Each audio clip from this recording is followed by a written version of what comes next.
வணக்கம் நண்பர்களே, இன்னும் ஒரு இனிய காலை பொழுதில் தீதும் நன்றும் நிகழ்ச்சியில் உங்களை சந்திப்பதில் மிக்க மகிழ்ச்சி அடைகிறேன். கீழடி தொடர்பான ஆய்வுகள், அது தொடர்பான சர்ச்சைகள் மீண்டும் மேலெழுந்திருக்கின்றன. சமீபத்தில் கீழடி ஆய்வுகள், அதாவது அங்கு கண்டெடுக்கப்பட்ட பொருள்களினுடைய தொன்மை தொடர்பான அந்த ஆய்வறிக்கையை ஒன்றிய அரசு திருப்பி அனுப்பி பல புதிய சான்றுகளை கேட்டிருப்பதாக செய்திகள் வந்தன. இது உண்மையிலேயே வேறொரு நாளிதழ் ஒரு முக்கியமான செய்தியை வெளியிட்டிருந்தது.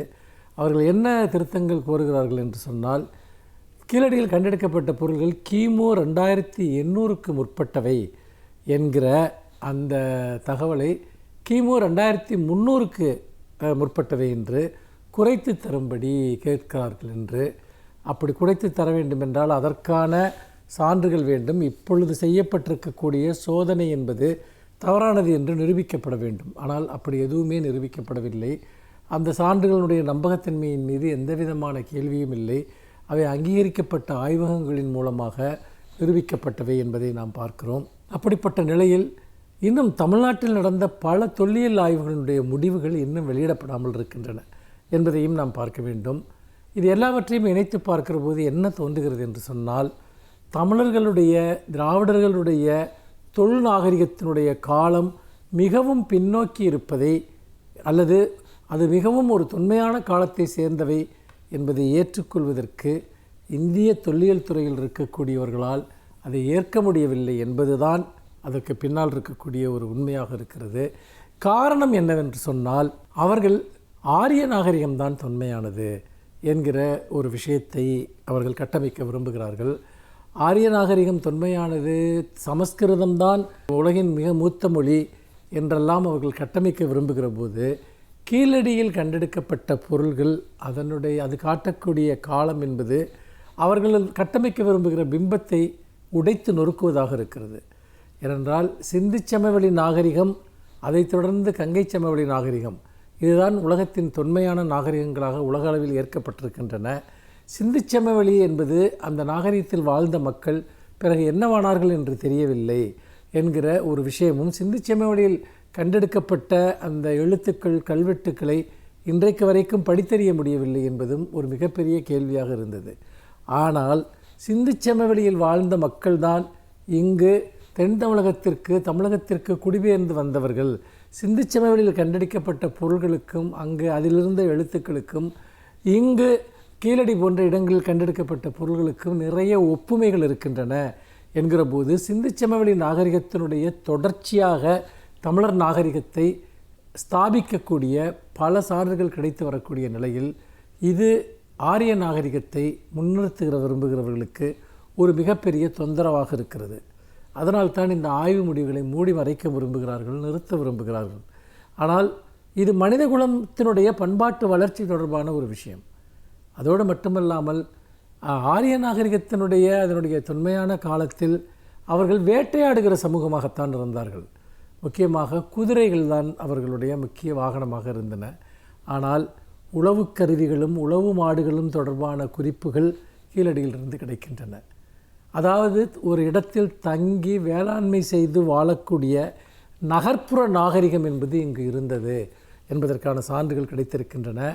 வேட்டையாடுகிற சமூகத்தை விட நகர்ப்புற நாகரிகத்தை கொண்ட சமூகம், மிகவும் தொன்மையான சமூகம்தான் நகர்ப்புற நாகரிகத்தை நோக்கி வாழ முடியும். ஓரிடத்தில் தங்கி அவர்கள் இந்த வேளாண்மை மற்றும் நகர்ப்புற கட்டமைப்புகளை உருவாக்க முடியும் என்ற நிலையில், தமிழர்களுடைய நாகரிகம்தான் தொல்நாகரிகம் என்ற சான்றுகள் வெட்ட வெளிச்சமாக இருக்கின்றன. அதை மூடி மறைப்பவர்களுடைய முயற்சி ஒருபோதும் பழிக்காது என்பதை இந்த இடத்தில் அழுத்தம் திருத்தமாக கூற விரும்புகிறேன். மீண்டும் இன்னும் ஒரு புதிய சிந்தனையோடு உங்களை சந்திக்கிறேன். நன்றி, வணக்கம்.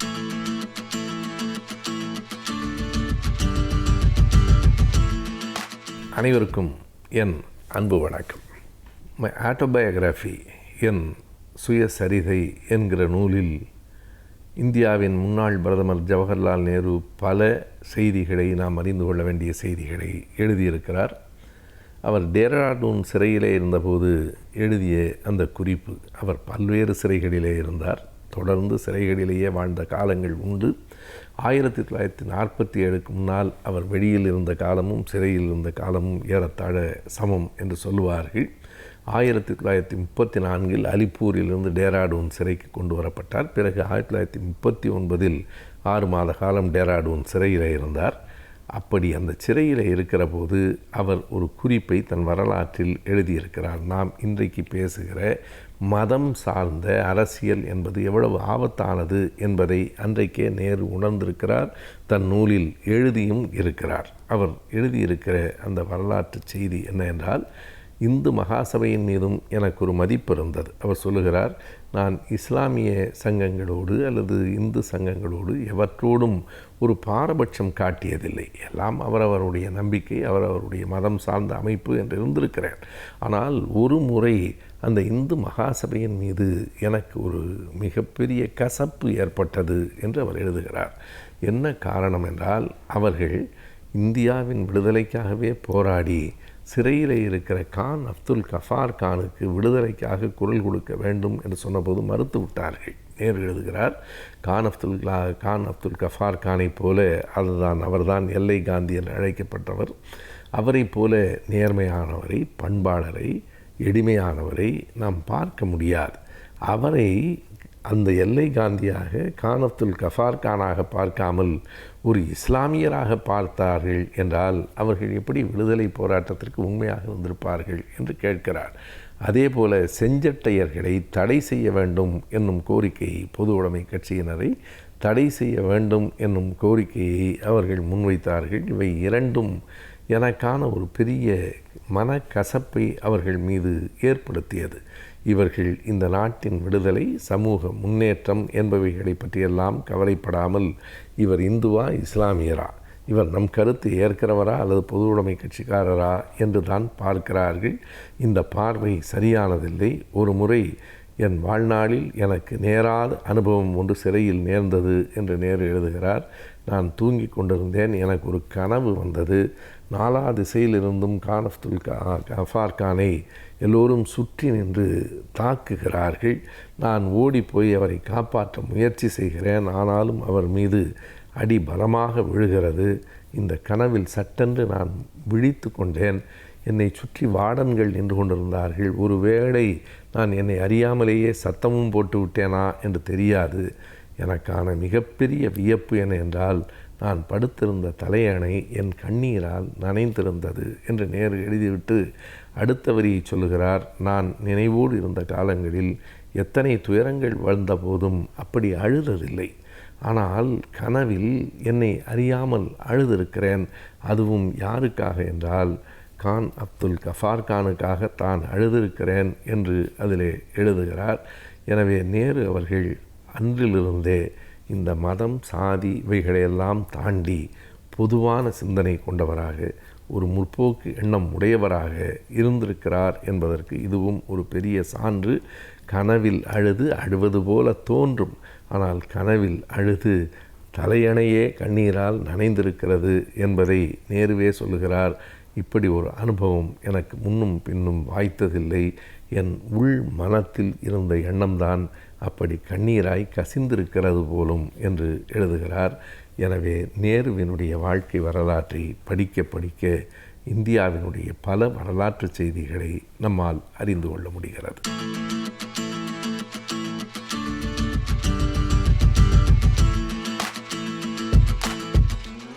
கலைஞர் டிவி நேயர்களுக்கு வணக்கம். இன்றைக்கி நம்ம முதியோர்களுக்கான தடுப்பூசியை பற்றி ஒரு சில நிமிஷம் பேசணும்.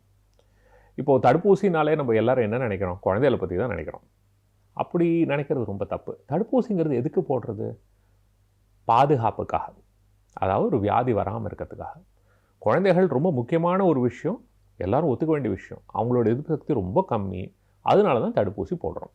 நல்ல விஷயம், வரவேற்க வேண்டிய விஷயம். ஆனால் மக்கள் யோசிக்கணும், ஏன் குழந்தைகளுக்கு மாத்திரம்தான் எதிர்ப்பு சக்தி கம்மியா? ஒரு உதாரணம் சொல்கிறேன். இப்போது கர்ப்பிணிகளுக்கு டெட்னஸ் டாக்சைடு, டிடி, செப்டிக் ஊசி போடுறோம். அது எல்லாருமே போடுவாங்க. எந்த கர்ப்பிணியும் வேண்டாம் சொல்ல மாட்டாங்க. ஆனால் கர்ப்பிணிகளுக்கா டெட்னஸ் வருது? ஏன் போடுறோம்? அது ஒரு 50 வருஷம் பின்னாடி பார்க்கணும். முக்கால்வாசி டாக்டர்களுக்கே இது ஏன்னு தெரியறதில்ல. ஒரு 50 வருஷம் பின்னாடி போய் பார்த்தா அது ஞாபகம் வரும். அந்த காலத்தில் என்ன ஆகும்னா, கர்ப்பிணிகளுக்கெலாம் டெலிவரி ஹாஸ்பிட்டல்லாம் நடக்காது, அங்கங்கே வயல்லே நடக்கும். அப்போ என்ன ஆகும்? இந்த தொப்புள் கொடியாக இருக்கிறதுக்கு அவங்ககிட்ட ஸ்டெரைலாக ஸ்பெஷலாக பிளேடெல்லாம் வச்சுருக்க மாட்டாங்க. இந்த அருவா, கத்தி எதாவது இருக்கோ அதை வச்சு வெட்டுவாங்க. என்ன ஆகும்? டெட்டனஸ் வரும். முக்கியமாக குழந்தை தப்பிக்கிறது ரொம்ப கஷ்டம். சில சமயம் அம்மாவுக்கு ஆபத்தாக முடிகிறதுக்கு வாய்ப்பு இருக்குது. இது வராமல் இருக்கிறதுக்காக தான் இந்த டிடி இன்ஜெக்ஷன், செப்டிக் இன்ஜெக்ஷன் எல்லா கர்ப்பிணிகளுக்கும் போடணுங்கிறது வந்து ஒரு விதிமுறையாக செஞ்சோம். அது போட்டதுலேருந்து பாருங்கள், குழந்தைகளுக்கும் இல்லை அம்மாவுக்கும் இல்லை, இன்ஃபேக்ட் அது எதுக்கு போடுறோங்கிறதே யாருக்கும் தெரியறதில்ல. அந்த அளவு வேலை செய்கிறது. ஆனால் இது எதுக்காக செய்கிறது? வராமல் இருக்கிறதுக்கு. வயசு பொறுத்தது இல்லை, அந்த ரிஸ்க்கை பொறுத்து இருக்குது. யாருக்கு ஆபத்துங்கிறதோ அவங்கள பாதுகாக்கணுங்கிறதுக்காக செய்கிறது. எதுக்காக அவ்வளோ தூரம் சொல்கிறேன்னா, எதிர்ப்பு சக்திங்கிறது வந்து ஒரு சமநிலையில் இருக்கிறது இல்லை. பிறக்கும்போது நம்ம எதிர்ப்பு சக்தி ரொம்ப வீக்காக இருக்குது. ஏன்னா நிறைய கற்றுக்க வேண்டிய விஷயம். வருஷங்கள் ஆக தான் நம்ம எதிர்ப்பு சக்தி ஓரளவுக்கு மெச்சூரிட்டி, அதாவது வளர்ச்சி அடையும். அதுக்கு தான் இந்த தடுப்பூசியெல்லாம் போட்டு அதுக்கு வந்து எஜுகேஷன், அதுக்கு வந்து சொல்லிக் கொடுக்குறோம். அதே மாதிரி வயசாக அது தானாகவே திரும்ப இறங்க ஆரம்பித்தோம். ஸோ முதியோர்களுக்கும் வந்து எதிர்ப்பு சக்தி குறையிறது சகஜம். இந்த மாதிரி இருக்கும்போது அவங்களுக்கும் இந்த மாதிரி வியாதிகள் வரத்துக்கான வாய்ப்பு ரொம்ப ஜாஸ்தி. ஆனால் அவங்களோட பாதுகாப்பை பற்றி யாருமே பேசுறது கிடையாது. இது கொஞ்சம் கவலையான விஷயந்தான். ஏன் இதை சொல்கிறேன்? இப்போது நிமோனியா ஊசி வந்து குழந்தைகளுக்கு இப்போ போட போகிறாங்கன்னு சொல்லிட்டு இருக்காங்க. வரவேற்க வேண்டிய விஷயம். ஆனால் இப்போ இந்த நிமோனியா காய்ச்சல்னு பார்க்கும்போது குழந்தைகளுக்கு வரத்துக்கு வாய்ப்பு அதிகம். ஆனால் இதனால் உயிர் சேதங்கிறது ரொம்ப ரொம்ப ரொம்ப ரொம்ப அபூர்வம். இதே நிமோனியா வந்து 65 வயசுக்கு மேலே இருக்கிறவங்கள பார்த்தா அவங்களுக்கும் வாய்ப்பு ரொம்ப அதிகம். ஆனால் அவங்களில் உயிர் சேதம் ரொம்ப ஜாஸ்தி. அதாவது குழந்தைகளுக்கு வந்ததுன்னா உயிர் சேதம் 1% கம்மி.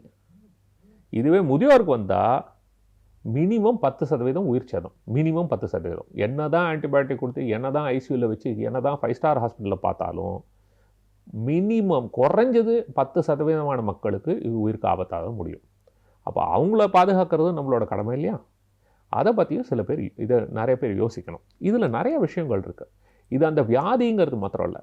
இப்போது எல்லோரும் இப்போது மருத்துவ ரீதியாக எங்களுக்கு என்ன புரிஞ்சிருக்குன்னா, இந்த ஃப்ளூ வியாதியோ இல்லை நிமோனியா வியாதியோ வந்ததுன்னா ஒரு அவ்வளோ தாக்கம் தேவையில்லை. ஒரு லைட்டாக வந்தால் கூட அதை தாண்டி அதை பின்னாடியே வந்து இருதயத்தில் பிரச்சனை வரதுக்கு வாய்ப்பு இருக்குது. அதாவது ஹார்ட் அட்டாக், மாரடைப்பு வரதுக்கு வாய்ப்பு இருக்குது, லக்வான் வரதுக்கு வாய்ப்பு இருக்குது, ஹார்ட் ஃபெயிலியர், அதாவது இருதய பம்பிங் குறையிறதுக்கான வாய்ப்புகள், இந்த மாதிரி நிறைய பிரச்சனைகள் வரதுக்கு வாய்ப்பு இருக்குது. அதனால இந்த தடுப்பூசிகள் போட்டால் அதெல்லாம் குறைக்கிறதுக்கு வாய்ப்பு உண்டு அப்படிங்கிற ஒரு நம்பிக்கை. அதனால தான் இப்போ நிறையா சொசைட்டின்னு சொல்லுவாங்க. அதாவது heart failure society, critical care society, அந்த மாதிரி அவங்க வந்து கைட்லைன் கொடுப்பாங்க. அதாவது இந்த மாதிரி செஞ்சால் நல்ல விஷயம் அப்படின்னு. அவங்க எல்லாருமே என்ன சொல்கிறாங்கன்னா, முதியோர்களுக்கு தடுப்பூசி போடுறது ரொம்ப ரொம்ப முக்கியம். இதனால் தேவையில்லாத உயிர் சேதத்தை குறைக்க முடியும், தேவையில்லாத பல பிரச்சனைகளையும் குறைக்கிறதுக்கு வாய்ப்பு இருக்குது. அதாவது லக்வான்லேருந்து மாரடைப்புலேருந்து நிறைய விஷயத்தை குறைக்க முடியும்னு ஒரு நம்பிக்கை. முக்கியமாக எல்லாருக்குமே தெரிஞ்ச விஷயம், ஒரு முதியோருக்கு வந்து ஹாஸ்பிட்டலில் போய் சேர்ந்தா அவங்க படுற அவஸ்தை எல்லாருக்குமே தெரியுமே. ஏன்னா ஹாஸ்பிட்டல் போய் சேர்ந்தா ஒரு வியாதிக்காக போய் சேருவாங்க, பல வியாதிகள் வந்து சேரும். கீழே விழுந்து இடுப்பு உடையும், ரத்த கட்டி வரும், மூளையில் ஏதாவது பிரச்சனை வரும், இந்த மாதிரி எத்தனையோ பிரச்சனைகள் வரதுக்கு வாய்ப்பு இருக்குது. ஸோ கூடுமான வரைக்கும் நம்ம ஆஸ்பத்திரி போகாமல் நம்ம பாதுகாக்கிறதுக்கு தான் ரொம்ப ரொம்ப முக்கியம். அதில் தடுப்பூசியும் ஒரு முக்கியமான ஒரு பாகமாகும். ஸோ என்ன சொல்ல வரேன்னா, 65 வயசு ஆயிடுத்துனாலே நம்ம நிறையா தடுப்பூசியை பற்றி யோசிக்க வேண்டியது இருக்குது. இதில் முக்கியமாக வந்து இந்த இன்ஃப்ளூயன்ஸா தடுப்பூசி தான் ரொம்ப எல்லா நாட்டிலையுமே முக்கியம்னு சொல்கிற விஷயம். ரெண்டாவது வந்து இந்த நிமோனியா ஊசி. இந்த நிமோனியா ஊசி வாழ்க்கையில் ஒரு தடவை தான், அது ரொம்ப ஈஸி. ஆனால் இந்த ஃப்ளூ ஊசி வந்து வருஷத்துக்கு ஒரு தடவை. ஏன்னா இந்த ஃப்ளூங்கிறது வந்து வருஷம் மாறுறதுனால அதுக்கு தகுந்த மாதிரி ஊசியும் மாறும். வருஷம் போடுறது ரொம்ப நல்லது. இதில் சைடு எஃபெக்ட்னு ஒன்றும் பெரிய விஷயமே கிடையாது, ரொம்ப ஈஸியானது. கர்ப்பிணிகளுக்கே கொடுக்குறோம், அந்த மாதிரி இருக்கும்போது ஏன் கவலைப்படணும்? சின்ன சின்ன குழந்தைகளுக்கும் கொடுக்குறோம். அதனால் இதை பற்றி கவலைப்படவே வேண்டாம். இது நல்ல ஒரு எஃபெக்டிவ், அதாவது இதனால் பயன் நிறையா இருக்குது. இதை பற்றி தேவையில்லாமல் யோசிக்கக்கூடாது. இதை தவிர மற்ற சில பேருக்கும் இதை பற்றியெல்லாம் யோசிக்கணும். என்ன, ஏற்கனவே உடலில் வந்து சில வியாதிகள் இருக்கிறவங்க, அதாவது சிறுநீரக பிரச்சனை இருக்கிறவங்களுக்கு எதிர்ப்பு சக்தி கொஞ்சம் பிரச்சனை தான். அவங்களுக்கு அடிக்கடி பல இன்ஃபெக்ஷன் வரதுக்கு வாய்ப்பு இருக்குது. அதே மாதிரி இருதய வியாதி இருக்கிறவங்க, நுரையீரலில் பிரச்சனை இருக்கிறவங்க, ஈரலில் பிரச்சனை இருக்கிறவங்க, இப்போது கல்லீரல் மண்ணீரல் அந்த மாதிரி வியாதிகள் ஏதாவது இருந்ததுன்னா, இந்த மாதிரி இல்லை எதிர்ப்பு சக்தி கம்மியாக இருந்ததுன்னா, கேன்சர் வைத்தியம், ஸ்டீராய்டு வைத்தியம், எய்ட்ஸ் வியாதி, இந்த மாதிரி வியாதிகள் இருந்தாலுமே எதிர்ப்பு சக்தி கொஞ்சம் மற்றவங்களோட கொஞ்சம் கம்மி தான். இந்த மாதிரி மக்களுக்கு வந்து இந்த மாதிரி தடுப்பூசி போடுறதுங்கிறது ரொம்ப நல்ல விஷயம். பிற்காலத்தில் பிரச்சனை வராமல் பாதுகாக்கலாம். இப்போது இந்த பிரச்சனை வந்தால் நம்ம ட்ரீட்மெண்ட் எடுக்கலாமே, இதுக்கெல்லாம் வைத்தியம் இருக்கேன்னு நிறைய பேர் சொல்கிறாங்க. ஆனால் ஒன்று ஞாபகம் வச்சுங்க, வருமுன் காப்போம் தான் நல்லது.